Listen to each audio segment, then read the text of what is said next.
Hi! మీ అందరికీ తెలుసు కదా! మేము స్వీట్ లవర్స్ అని. సో, నిన్న ఈవినింగ్ అయితే ఏదైనా స్వీట్ ప్రిపేర్ చేసుకొని తినాలనైతే అనిపిచ్చింది. సో, వెంటనే షాప్‌కి వెళ్ళిపోయి గులాబ్ జామున్ పౌడర్ ప్యాకెట్స్ అయితే తెచ్చేసుకున్నాం ఎంటీఆర్‌వి. బై వన్ గెట్ వన్ ఉంటది కదా! ఎప్పుడు అదే ప్రిపేర్ చేశాను. సో, మా హస్బెండ్ అయితే పిండి కలిపేసి మంచిగా బాల్స్ లాగా అయితే ప్రిపేర్ చేసేసారు. నేను షుగర్ సిరప్ అంటే పంచదార పాకం తయారు చేసేసి, అలాగే ఇవైతే ఫ్రై చేసేసి గులాబ్ జామున్స్ అయితే చేసేసాను. నిజంగా చాలా అంటే చాలా బాగొచ్చాయి. యాక్చువల్లీ నేను ఇవి స్మూత్‌గా రావడానికి కొంచెం మైదా అయితే యూజ్ చేస్తాను. And at the same time నెయ్యి కూడా యూజ్ చేస్తాను.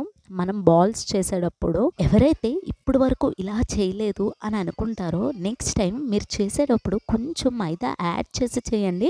మీకే ఆ డిఫరెన్స్ తెలుస్తుంది. అలాగే ఇంకెవరైనా డిఫరెంట్ టిప్స్ యూజ్ చేస్తామో అని అనుకుంటే కామెంట్‌లో అయితే చేసేయండి. బాయ్.